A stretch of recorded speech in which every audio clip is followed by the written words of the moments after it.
Assalamualaikum warahmatullahi wabarakatuh. Perkenalkan, nama saya Rona Yuliana, mahasiswa dalam jabatan kategori 2 dari Universitas Palangkaraya.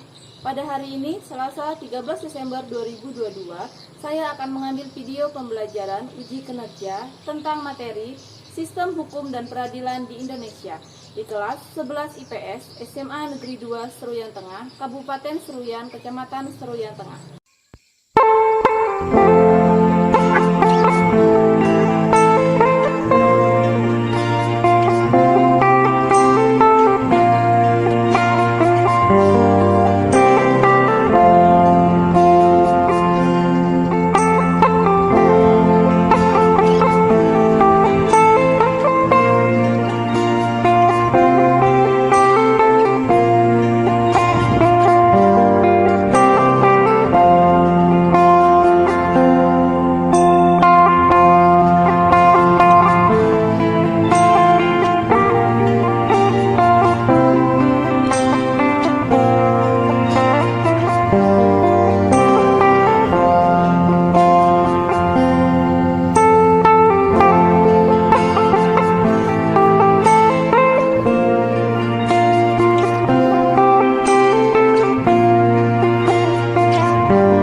Sulastri, Susan, ada yang dipanggil? Sudah semua? Baik, silakan Anda untuk memimpin kita secara nasional sebelum pelajaran. Silakan maju ke depan.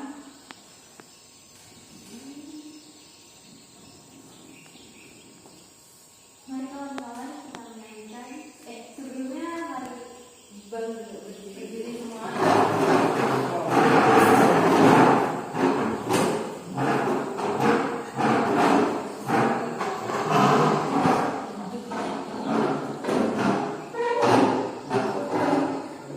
Silakan aja.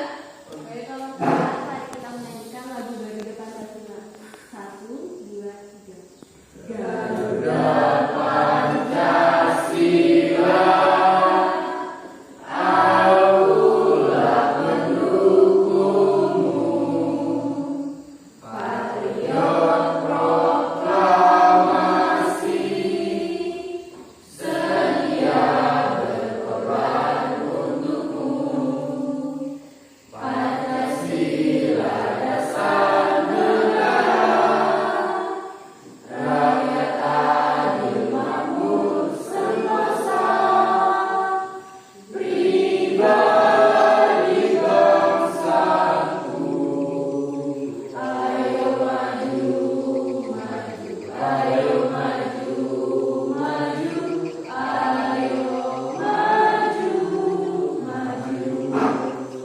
Terima kasih. Silakan.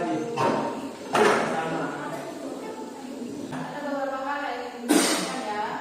Yang pertama terkait motivasi kalian. Masihkah kalian semangat untuk berangkat ke sekolah? Masih ya.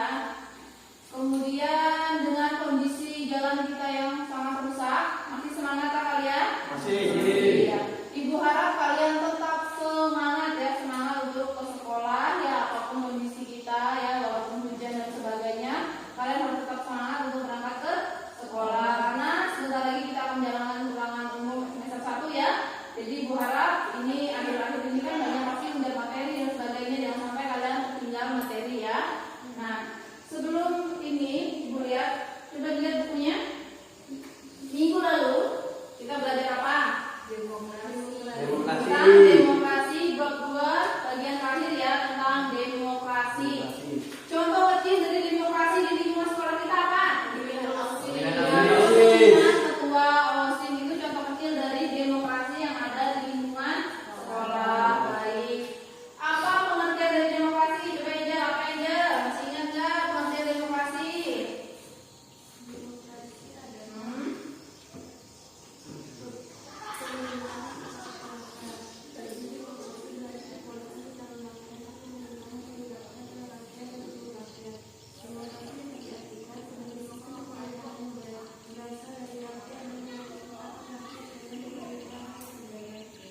Demokrasi itu pemerintahan dari rakyat, oleh rakyat dan untuk rakyat. Baik, itu pembelajaran kita minggu lalu. Nah, sebelum memulai pembelajaran ya, di sini ibu akan memberitahu kompetensi dasar, indikator dan tujuan dari pembelajaran kita yang akan kita capai dalam bab 3. Materinya apa bab 3?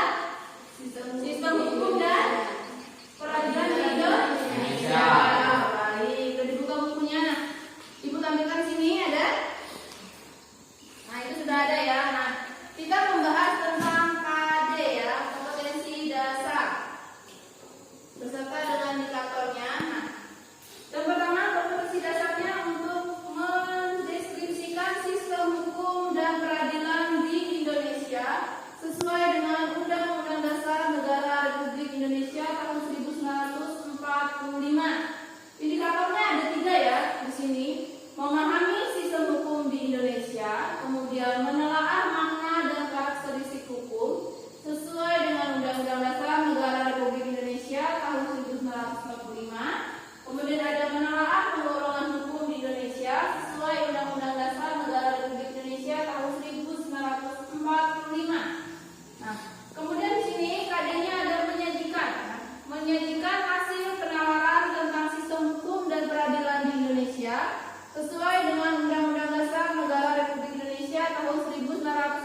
ada 4, ada spiritual, sosial, pengetahuan, dan keterampilan. Yang pertama kita membahas tentang spiritual. Yang pertama, peserta didik diharapkan dapat mensyukuri nilai-nilai dalam sistem hukum dan peradilan Indonesia sesuai dengan Undang-Undang Dasar Negara Republik Indonesia tahun 1945 sebagai bentuk pengabdian kepada Tuhan Yang Maha Esa dengan penuh hikmat, ya. Kemudian yang kedua, peserta didik dapat menghargai sistem hukum dan peradilan di Indonesia dengan selalu bersyukur. Itu yang spiritual. Kemudian sosial juga ada 2, ya. Peserta didik diharapkan mampu menunjukkan sikap disiplin terhadap aturan sebagai cerminan sistem hukum dan peradilan di Indonesia dengan sangat baik. Yang kedua, peserta didik mendukung sistem hukum dan peradilan di Indonesia dengan selalu bersyukur. Nah, kemudian situ ada pengetahuannya. Setelah peserta didik berdiskusi, berarti nanti yang membuat kelompok, ya. Setelah peserta didik berdiskusi dan mencari informasi, peserta didik mampu mendeskripsikan sistem hukum dan peradilan di Indonesia sesuai dengan Undang-Undang Dasar Negara Republik Indonesia tahun 1945 dengan tepat. Kemudian setelah peserta didik berdiskusi dan mencari informasi tentang perilaku yang mendukung tegaknya sistem hukum di Indonesia, ya. Selanjutnya, yang terakhir ada keterampilan, ya. Peserta didik diharapkan dapat membuat laporan hasil telaah dan menyajikan di depan kelas dengan benar. Nanti ibu buat kelompok, kemudian ibu berikan LKPD. Nah, itu kalian bersama kelompok akan berdiskusi, ya. Kemudian maju ke depan untuk menampilkan hasil diskusinya. Baik, sebelum masuki materi, di sini ibu akan menampilkan sebuah video, ya. Jadi ibu harap kalian bisa memperhatikan, kalian lihat apa saja yang ada di video itu. Nah, setelah video ini ditayangkan, nanti kita akan melakukan tanya jawab, ya. Paham? Baik, silakan diperhatikan dengan bersama, ya. Nah, sudah ada, ya. Ibu putar videonya, silakan diperhatikan, jangan berisik, ya. Selamat siang. Kami mau kepada ibu dan bapak yang membawa penumpang satu keluarga untuk menurunkan penumpangnya karena melebihi dari batas maksimal membawa penumpang. Silakan untuk para penumpangnya untuk menepi dan mencari angkutan umum untuk melanjutkan perjalanannya. Silakan untuk menepi. Dan kami mau juga untuk para pengguna sepeda motor tetap menggunakan jalur berstandar nasional selama berkendara sepeda motor. Terima kasih. Selamat siang.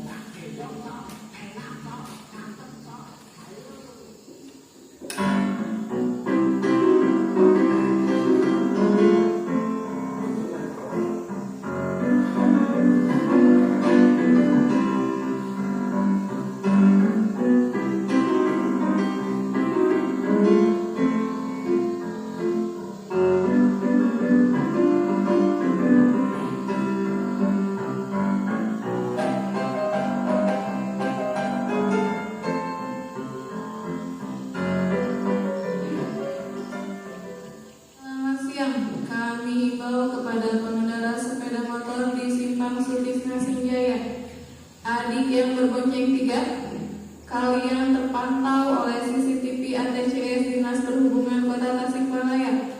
Silahkan agar memutar arah pulang ke rumah, ambil helm dan tidak berbonceng 3 karena berbahaya. Silahkan adik putar arah pulang ke rumah.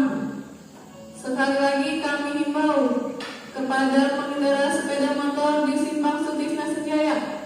Adik yang berbonceng 3, silakan agar memutar arah pulang ke rumah, ambil helm dan tidak berbonceng 3.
Kami dari TCS Dinas Perhubungan Kota Medan mengimbau kepada abang betor sepeda motor untuk tidak berhenti di atas zebra cross. Zebra cross gunanya untuk penyeberangan jalan. Iya, mundur lagi Pak ya. Iya, mundur. Ya, sikit lagi Pak. Iya Pak. Terima kasih karena sudah mematuhi rambu-rambu dan mendengarkan arahan dari kami. Himbau betor untuk pakai kendaraan dan juga yang lainnya agar tidak mengalami kesalahan simpang berikutnya. Terima kasih, selamat ya. Selamat pagi, selamat datang di Simpang Pasteur Surya Sumantri. Himbauan kepada pengemudi motor Beat berwarna hitam dari arah Gunung Batu, silakan mundur hingga berada di belakang garis stop line. Silakan mundur teteh yang menggunakan masker berwarna biru. Oh, ada yang menggunakan masker biru, janganlah berhenti di situ. Kalau ada yang berhenti di situ, taruhlah itu nyawamu. Akan jadi bakal setia.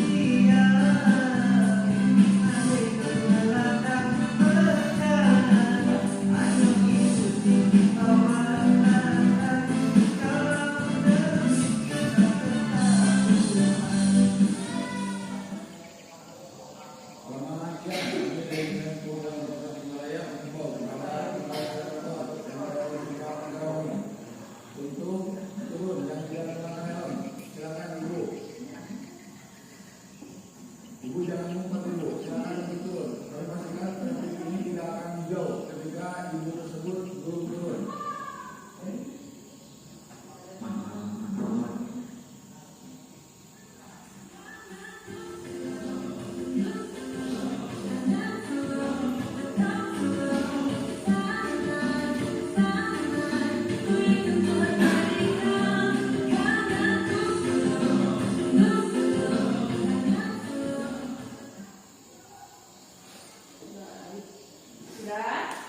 Sudah dilihat? Tentang apa videonya? Orang ke kanan. Tentang apa dulu videonya? Apa? Pelanggaran lintas. Pelanggaran lalu Lintas. Jadi mana ya? Setiap pengendara itu wajib menggunakan Helm. Tapi ketika kalian kan pas 11 nih ya, kalian kuliah dan atau kerja di kota, nah itu kalian harus menyesuaikan ya di mana tempat kalian berada, kalian harus menyesuaikan dengan peraturan yang ada. Saran ibu ya dari video tadi, taati peraturan yang ada ya, karena kita itu berada di negara hukum. Mau tidak mau, suka tidak suka, kita harus taat terhadap hukum. Hukum itu sifatnya memaksa, di mana kita harus tunduk ada hukum untuk apa? Untuk menjamin keselamatan kita ya. Hukum dibuat untuk menjaga kita, untuk menjamin keselamatan kita. Seandainya nih ya, seandainya tidak ada hukum yang menjamin kejahatan itu, biarlah kejahatan itu di mana-mana tidak ada yang menghukum, kemudian adanya pemerkosaan, adanya perampokan, penculikan dan sebagainya. Kalian berani tidak berada di lingkungan sekitar atau berkeliaran di luar? Tidak ya, karena apa? Kalian merasa terancam karena tidak ada jaminan hukum yang menjamin ya. Nah itu, jadi ketika ada hukum, nah kita bebas ini bisa kita berangkat sekolah, beraktivitas, itu kan karena adanya jaminan hukum. Baik, nah kita lanjut ke materi. Silakan buka KKS-nya bab 3. Silakan buka bab 3. Materi bab 3 tentang sistem hukum dan peradilan di Indonesia. Ibu minta Oza juga dibaca apa itu hukum. Hukum adalah himpunan peraturan-peraturan atau perintah dan larangan yang dibuat oleh penguasa, negara, atau pemerintah untuk mengatur tingkah laku manusia dalam bermasyarakat dan bersifat memaksa, juga memiliki sanksi yang harus dipatuhi oleh masyarakat. Baik, terima kasih. Itu pengertian dari hukum ya, di mana sifatnya memaksa, dibuat untuk mengatur tingkah laku manusia. Kita sebagai manusia yang ada di muka bumi ini, yang sudah ada peraturan hukumnya, kita harus taat terhadap hukum. Ketika kita membuat kesalahan, kita akan dihukum. Jadi kita ketika bertindak itu, kita harus punya tanggung jawab ya, kita harus tahu resikonya. Ketika kita mengambil langkah seperti ini melanggar hukum tidak ya,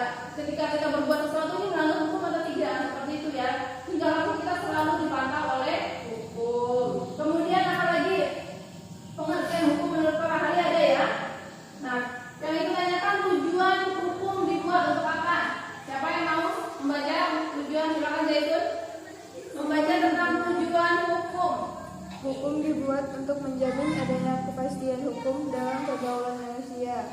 Ya. Lanjut. Berikut beberapa pengertian hukum menurut para ahli. Hukum adalah rangkaian peraturan yang mengikat baik rakyat maupun penguasa. Baik, terima kasih. Kemudian setelah ada tujuan hukum, ada ciri-ciri hukum. Siapa yang membacakan ciri-ciri hukum? Ya, silakan. Apa ciri-ciri dari hukum? Ciri-ciri hukum yaitu yang pertama adanya perintah atau larangan. Ya. Kedua, perintah atau larangan itu harus ditaati setiap orang. Dan yang terakhir adanya sanksi hukum yang tegas bagi pelanggar. Ya. Perintah atau larangan itu harus ditaati. Nah, ini meskipun ya, seandainya sekolah kita tidak ada hukum yang berlaku, apa yang terjadi? Yang pertama, kalian datang ke sekolah dan pulang ke sekolah itu sesuka hati, tidak ada aturan ya, tidak ada aturan. Seandainya kalau kita sesuai dengan aturan sekolah, datang ke sekolah jam 6.45 kita apel, kemudian jam 7 masuk kelas, jam berapa pulang? Jam 3 kita baru pulang. Nah, ketika tidak ada hukum yang menjamin, tidak ada aturan dan sebagainya, kalian datang jam 9, pulang setengah 10. Mau jadi apa? Nah, itu ya. Jadi itu gunanya hukum aturan yang ada dan harus ditaati untuk mengatur tingkah laku kalian ya, tingkah laku kalian yang ada di sekolah ini. Agar apa? Agar kalian tertib, tepat waktu, disiplin, mengetahui adanya aturan. Nah, itu ya. Itu fungsinya dari hukum. Nah, setelah membahas tentang hukum ini, Ibu menjelaskan secara singkat saja. Ibu akan membagi kalian menjadi 3 kelompok ya. Berarti satu kelompok itu 4 orang ya. Baik. Kelompok 1, dengarkan Ibu, itu ada Zaitun, Deva, kemudian Tea dengan Andeo ya. Itu kelompok 1. Kelompok 2, Duke, Susan, Bio dengan Sulastri. Kelompok 3 ada Angel, kemudian Reza, Habib dan siapa? Sri Bunga. Udah? Membagikan LKPD. Nah, sebelum membagikan ya, Ibu sebutkan langkah-langkah dalam pengerjaannya. Nah, di sini Ibu sudah menyediakan sebuah artikel ya, ini artikelnya.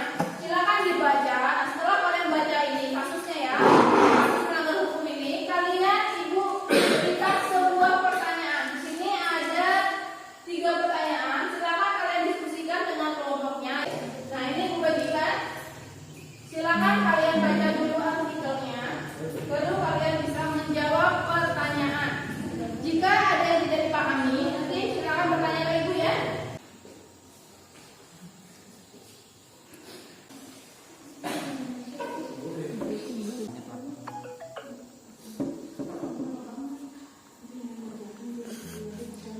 Apa baru pendapat kami? Pernikahan dini.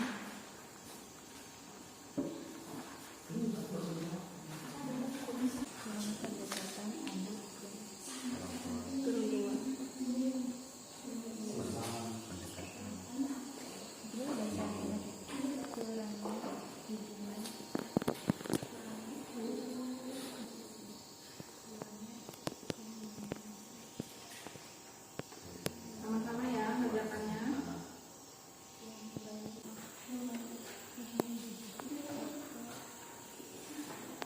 Dapat menentukan perceraian.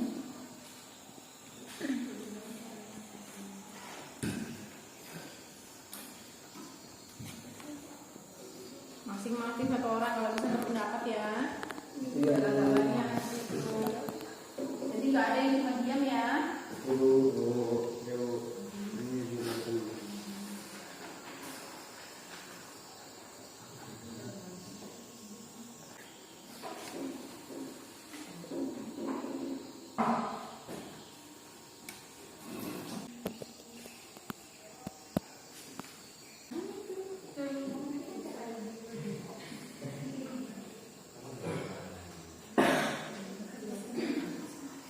Waktunya Ibu minta 15 menit lagi ya. Bisa kan?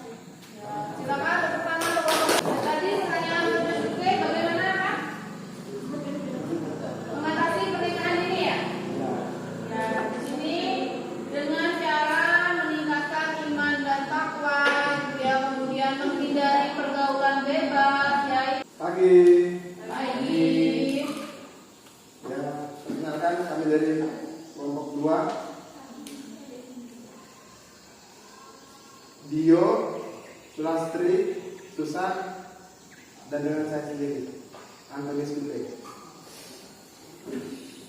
Yang pertama, mengapa terjadi pernikahan dini terutama bagi pelajar? Yaitu karena adanya pergaulan bebas. Kemudian karena terburu-buru tanpa memikirkan ke depannya. Ada pertanyaan? Silakan, kelompok 3 ada pertanyaan kelompok 2 ya. Mengapa terjadinya pernikahan dini terutama bagi pelajar? Kenapa terjadi pernikahan dini terutama bagi pelajar? Apa? Oke, silakan. Karena terburu-buru. Ya, biasanya pernikahan dini terjadi karena adanya kecelakaan. Tahu ya, kan sudah besar maksudnya kecelakaan seperti hamil di luar nikah atau menghamili anak orang ya. Assalamualaikum warahmatullahi wabarakatuh. Waalaikumsalam warahmatullahi wabarakatuh. Di sini saya perwakilan dari kelompok 3, yaitu kelompok anggotanya ada saya Tika Lauza, Angel Maharani, Sri Bunga, dan Richard. Di sini saya akan menjawab pertanyaan yang sudah diberikan sebelumnya. Yang pertama, mengapa terjadi pernikahan dini terutama bagi pelajar? Menurut pendapat kami, pernikahan dini terjadi karena yang pertama, kurangnya komunikasi yang baik antara anak dan orang tua. Contohnya yaitu kemiskinan, karena kalau pernikahan dini kan biasanya belum ke jenjang yang pendidikannya belum ke jenjang yang serius, jadinya susah untuk dapat pekerjaan. Di sini ya untuk kelompok 3 sudah lengkap ya. Ada tadi kenapa terjadi pernikahan dini, bagaimana dampaknya, bagaimana cara mengatasinya tadi ya. Ya. Sini pesan ibu untuk kalian setelah kalian mengerjakan ini ya, pesan itu untuk kalian. Jangan sampai kalian menikah di usia yang terlalu muda. Baik, setelah tadi sudah melihat video, kemudian sudah ibu sampaikan materi, kita sudah berdiskusi dan presentasi. Nah, sampailah kita pada kegiatan penutup ya. Sebelum ibu tutup ya, ada beberapa hal yang akan ibu tanyakan terkait dengan pembelajaran kita pada hari ini. Nah, yang pertama yang ibu tanyakan, apa saja yang telah kalian pelajari dalam materi sistem hukum dan peradilan Indonesia ini? Yang menjawab? Ya, silakan Uza apa? Materi yang kita pelajari hari ini itu mengenai hukum yang dibuat oleh pemerintah untuk mengatur tingkah laku manusia dalam bermasyarakat yang bersifat memaksa dan memiliki sanksi. Ya. Tentang hukum, di mana hukum itu dibuat untuk mengatur tingkah laku manusia ya, di mana hukum itu sifatnya memaksa, mau tidak mau kita harus patuh terhadap aturan dan hukum yang berlaku. Demi apa? Demi keamanan, ketertiban masyarakat yang ada ya. Nah, kita lanjutkan. Ada pertanyaan kah tentang materi ini? Ada kesulitan dan sebagainya? Kalau ada kesulitan silakan tanyakan dengan ibu. Tidak ada? Paham semua? Nah, kalau paham berarti ibu minta ya beberapa orang untuk membuat kesimpulan. Siapa pertama yang mau menyimpulkan tentang materi ini? Baik, Angel silakan. Hukum dibuat untuk mengatur kehidupan masyarakat. Hukum dibuat untuk mengatur kehidupan bermasyarakat. Baik, siapa lagi? Apa Deva? Hukum bersifat memaksa dan memiliki sanksi yang harus dipatuhi. Hukum bersifat memaksa dan memiliki sanksi yang harus dipatuhi. Berarti ketika kita melanggar suatu aturan, kita harus siap-siap menerima sanksi. Jangan kabur dari hukuman. Lanjut, siapa lagi yang mau menyimpulkan? Ya, Tumis Duke silakan. Hukum dibuat untuk mengatur tata tertib masyarakat secara damai. Oke, mengatur tata tertib masyarakat secara damai. Baik, siapa lagi? Ya, Zaitun silakan. Hukum dibuat untuk menjamin adanya kepastian hukum dalam pergaulan manusia. Ya, udah